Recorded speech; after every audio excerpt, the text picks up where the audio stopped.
Hello and welcome back to another edition of what I'm christening Saturnmania, which is a part of a broader series of where I'm playing some of my favorite games for my favorite systems. The last edition of this, I did Fighters Megamix, which is an all-time classic Sega fighting game. One of the best fighting games ever made, in my opinion, and just sheer entertainment factor alone.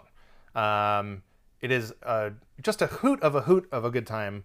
And if you've never played Fighters Megamix, do it. Interesting little side note. There's a Game.com version of Fighters Megamix that was made. And if you know what that is, you're old and way too into the weeds with this stuff like I am. So Google that at your own risk. But back to the Saturn, I've got the Psychopad KO right here in front of me. I've got a Sega Saturn with a Saru loaded in, ready to go. I'll probably demo that a little bit. Let's turn this around so that we see that glorious 90s branding there. Look at how edgy the KO is. So edgy. So fucking edgy. Okay, so I'm going to show you one of my all-time favorite Saturn games, one of my all-time favorite shooters, and one of my all-time favorite treasure games. Treasure, the name of the developer, but also treasure in that it is a goddamned treasure. We're going to take a look at Radiant Silvergun. So let's do this right here. Go to that Saru menu and pop me right there. And I'll give us a little volume here so you can hear this beautiful background music that I have loaded into my Saru. So in a new update for the Saru, you can add these cool background GIFs. This one I found online. It's from Snatcher, obviously. And the music, I believe, is from Snatcher as well, like the little lobby music. So let's look at the Saru boot menu here. So we have select game that takes you to a game list. System CD player, so if you had a CD loaded into the system and wanted to play that, you can do it.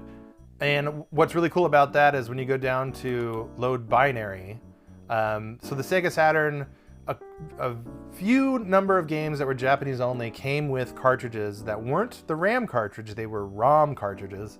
King of Fighters 95 is one. There's a kind of a bad digitized Ultraman game that was another. But you can load those ROM files onto the cartridge and then play that CD. So if, let's say you had King of Fighters 95, just the CD, that game won't work without the ROM cartridge. And let's say you lost the cartridge or never got it or whatever it is, you can actually load that onto the Saru using this menu and then play those games, which is really, really cool. And then there's Serial Debug Shell, which is way above my pay grade. Don't know what that does. And then load game disc, which is, I think, if System CD Player takes you back to the onboard Saturn like music player, load game disc will load the game if you have a game installed. So let's go to the game list, select game here. The new update also very, very handily, I'm going to make this big for me actually. There we go. Very handily made it so that these games were alphabetically sorted. Before this update, they were kind of like whatever you loaded in is how it worked. So you would maybe start with a game that starts with X, and then game number 2 could have been Albert Odyssey or something stupid like that. But this new firmware update 0.5 made that fix, which is really, really handy. So let's go to the R's and let's go find, there she is, Radiant Silvergun. And so you'll notice right away with how quick these loads are. Really, really good stuff. That's one of the big Saru differences, is it just rips through loading time. Obviously much faster than CDs, but even faster than mode, Terra Onions mode, or even the Sadiator, which fits in the back of the Sega Saturn where the MPEG card is. For those of you that don't know, you could buy a video CD player card that would load into the expansion bay of the Saturn, and you could watch VCDs, which is a very forgotten media of movies. They're like laser discs, but small. What a waste of time. I have it on good authority that laser discs are, the tippy top peak form of physical media, as we all well know. So here's like cool anime cutscene. the story of Radiant Silvergun is told through these anime cutscenes. This game was re-released starting on the Xbox 360, and I believe they translated this stuff for the first time officially, which is cool. So if you want to follow along in this bananas, crazy-ass anime story in English, you can if you download the new versions. Radiant Silvergun is a game where I have bought it too many times, and I will continue to buy it. I owned my first trip to Japan in 2003. My sister was on that trip. I had a couple friends with me, and one of our first stops in Tokyo was Akihabara, and we went to Super Potato before any of us even knew what that was. We just saw the sign, and we're like, well, we're going there. And that was one of the first things I bought. I bought a Neo Geo CD, and I bought Radiant Silvergun, and had both of those with me the entire trip. And the Neo Geo CD came in real handy because we got to play in every hotel or house that we stayed in for the duration of the trip, which was about a month and change. We were able to play Bust a Move damn near every night. Bust a Move and Samurai Showdown 2, which, come on, how do you top that? I'll tell you how, not playing them on Neo Geo CD, because the loading time is horrific. Okay, I'm going to skip past this. You saw a little bit of that. It's really cool. It's got that unique treasure style. So let's go down to option. Well, let's just go nuts. Let's start a playthrough. I am typically good at this game, but I am going to try to talk about it while I play it, so that's probably going to change. So Radiant Silvergun is really, really special. It was a game that did get American Saturn owners' attention. I remember back in the day reading Game Fan in particular talking about just how incredible this game was and how it was a travesty that we weren't going to get it in America. But then you could go to Electronics Boutique in malls and stuff, and you could buy this with an import cartridge all day long. In fact, a good friend of mine, friend of the show, Quan, that's how he bought his in the 90s. Oh yeah. So to explain what's going on a little bit, obviously it's a vertical shooter. You have 3 different colors of enemies, blue, red, and yellow. If you keep shooting just those particular colors, that's how you do chaining, and that's how you get higher scores.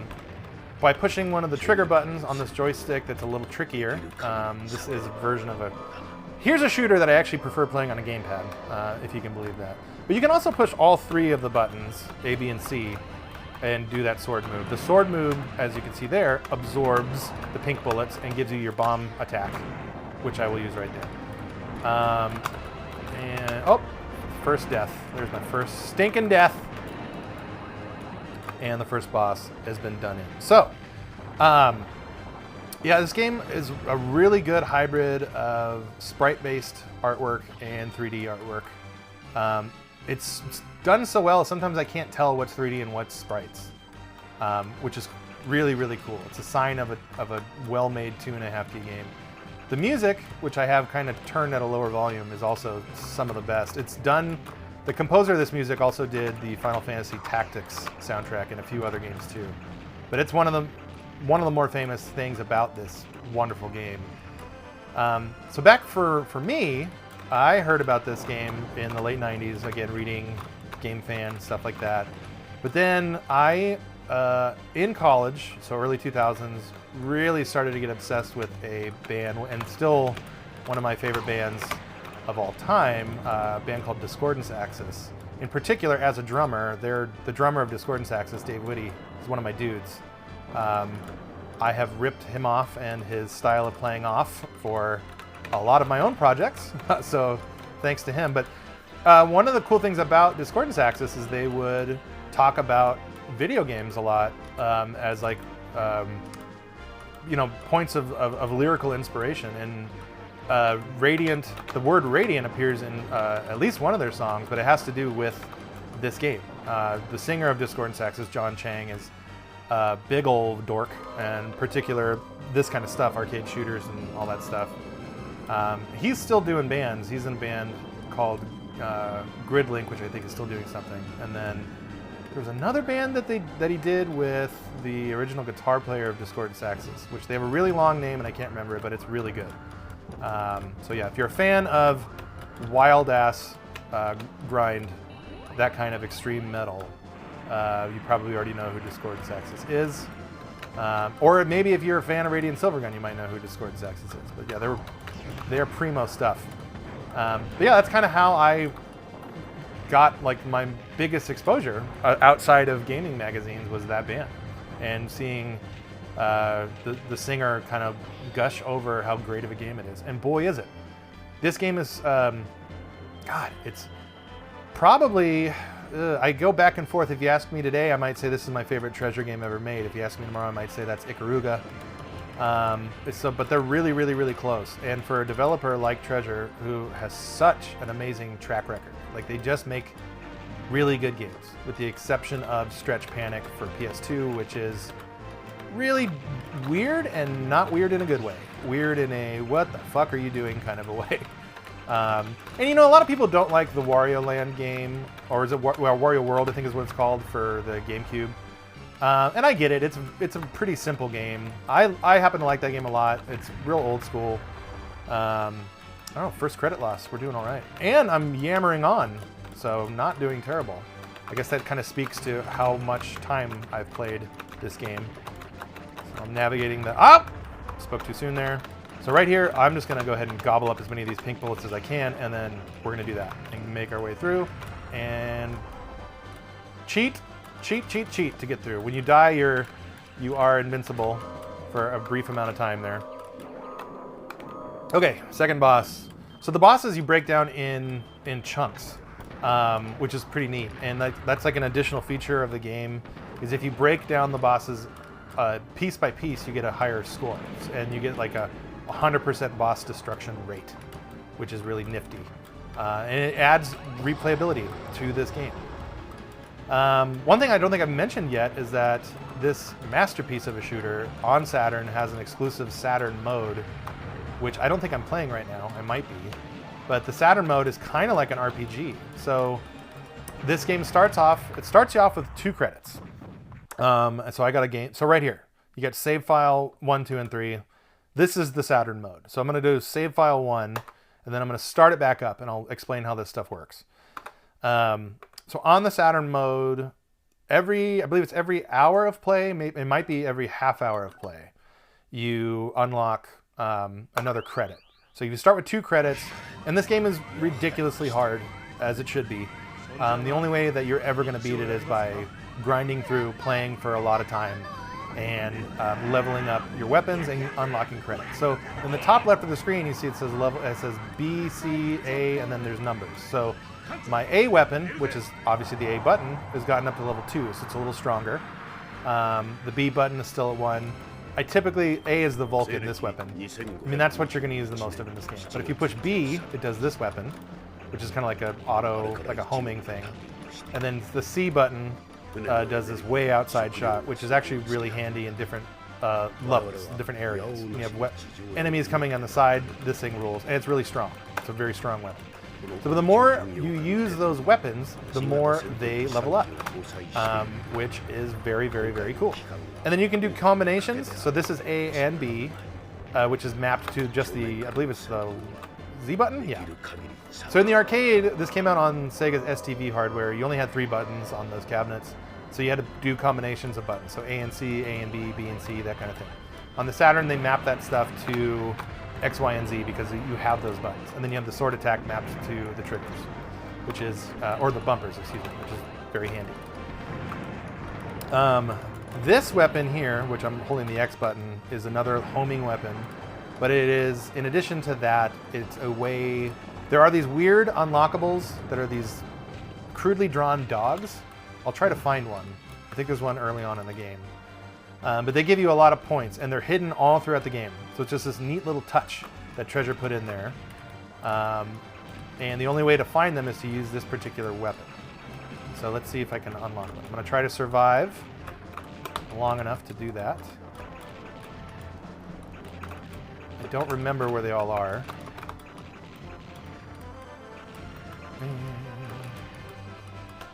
Oh, got that pink bullet there? Okay. Go back to this. See if we can find us a weird dog. Still no weird dog. I think I might be giving up on that, though.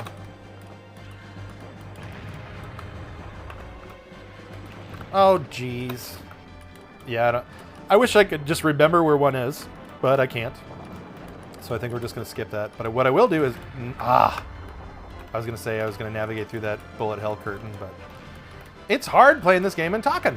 Turns out it's pretty hard to do that. Alright, let's get out of the way because these guys will smush you. And you got to hang back and let this door open. A lot of this stuff I am on muscle memory though. So here's a perfect example of where you would want to use... Oh wait, I think there's a dog here. Let's see if I can find it. Nope. No dog. That's unfortunate. And we're back to this boss. So again, you can fly through these bosses if you just hit the most vulnerable point. So on this boss, right down the barrel on the nose here, his life is down at the bottom of the screen, so you can see how quickly that's dropping. But you get a tiny score for doing that. So he was just smoked. But then when you see the ending screen here, it'll tell you I only got probably only 10% destruction. Okay, so 40%, 10,000 destruction bonus. So when you get 100, you get way more points. And these games, scoring is why you play. There's two schools of thought with shooters, or shmups if you'd rather. A lot of people don't like that term. I don't care. I've been using that term since I got into this genre back in the game fan days. That's where I first saw that term, shmup. All right. But yeah, you play these games to try to beat them with 1 credit or to get as high a score as possible. Those are like the two main ways that you would play a shmup. And then the third way, which is kind of how normal people play them, is you just kind of enjoy them and get as far as you can, that kind of thing. Okay, so I'm going to do this, and I'm going to do this, and we're back here. So Radiant Silvergun, certainly in the conversation for the best Saturn game ever made. It's in the conversation for the best vertical shooter ever made, or shmup, if you'd rather, or rather not. It's one of those things where there was such a fever amongst like the hardcore gaming importer crowd in the late 90s. Everybody was talking about this game. People were holding on to their Saturns just because of this game. This and, of course, the Capcom fighting games that didn't come out in America. So X-Men versus Street Fighter Alpha 3, all that stuff. Those were the reasons why you had a Saturn and you spent a premium on importing those games. Now with the Saru, hey baby, it's all on the table. So you don't gotta worry about that stuff anymore. But I remember I got a Saturn from EB Games for like $20, and it was in like a clearance bin. And I had, at that time when I bought, and this is 1998 or 99. I hadn't had a lot of experience with Saturn outside from playing at a couple friends' house. But here was the Saturn. The whole thing was encased in cellophane, and it had the Japanese versions of X-Men versus Street Fighter and Vampire Savior. And I knew enough that you couldn't play those games on an American system, number one, and also you couldn't play them without the RAM expansion card. So I went home, and this is the second thing I ever bought online. Of course, the first thing I ever bought online was an Atari Jaguar and some games from GoAtari.com. Rest in peace. But the second thing I ever bought online, I bought a EMS 4 meg expansion cartridge, which I wish I had. Oh, I do. It's right here. This guy. Literally anyone who cares about the Saturn has one of these. And this is a Game Shark, so it does codes. It allows you to play imports, and it's also the 4 meg expansion thing. So I ordered this from ncsx.com, which I think is still in business. And that's going on 30 years now that they're in business and selling import Japanese video games, which makes me feel so goddamn old. So yeah, they're like 25 years, so coming up on 30. But anyway, this was the key. This was the ST key to, play an old pun there. If you know, you know. And if you don't, I'm so sorry I wasted your time. But this unlocked everything for Saturn. So you could play X-Men vs. Street Fighter on a US system with the full benefits of the RAM expansion. And you had to have one of these. That was the way to do it. So back to Radiant Silvergun though. I put that game in probably the highest esteem that you can for a shooter. It is I've played that game now for 22 years. And every time it comes out, and because I'm a total rube and sucker, I buy it again. I have it up. I'm going to go get it. I have it up here. I bought this recently, and it's a fun story to tell. Let me open this thing here. Okay. Careful, careful. Oh, God. All right. So this is Radiant Silvergun on the Switch, still sealed. I'm not a sealed game guy. If I buy a video game that's sealed, I open that fucker. But this is what I'm making an exception for. I bought it from Limited Run Games. I paid money for this in, I believe, I want to say July of 2022. Didn't get it until November of 2023. So, yeah, that's Limited Run for you. I think there's enough people out there who talk endless amounts of shit, and deservedly so, on this company. But at the end of the day, they produced a physical version of Radiant Silvergun on the Switch. And I said just minutes ago, I'm a mark-ass, trick-ass sucker. So I bought it. And I bought it because it's one of my all-time favorite video games, and it's on the Sega Saturn. So that'll wrap it up here on this unit. I'm going to come back with more Saturnmania. Saturnmania rolls on as I show off more of my absolute favorite games on some of my favorite systems. So like, subscribe, leave comments, offer suggestions, tell me I'm an idiot, whatever you want to do. We're also available on Spotify if you would rather. Uncle Bob is not here because he doesn't have a whole lot of respect for old video games, and that's fine. I don't have any respect for sports. So that's how we have a common in common, is that he hates old video games and I hate sports. So, and if he's watching, and he's not, let's be honest, he's not watching this because it's about the Sega Saturn. So he's just like, oh, cool, skip. And that's just how that goes. And that's fine. That is just fine by me, because if he wants to do a separate baseball statistics podcast here under the Midlife Krisis umbrella, I would certainly not stand in front of that freight train. So there we go. I'm going to come back with more Saturn, and we will continue enjoying this cult classic system, this Sega dark horse, this Sega underdog, this, dare I say, Sega failure, when I come back and Saturnmania rolls on. So thank you so much for watching.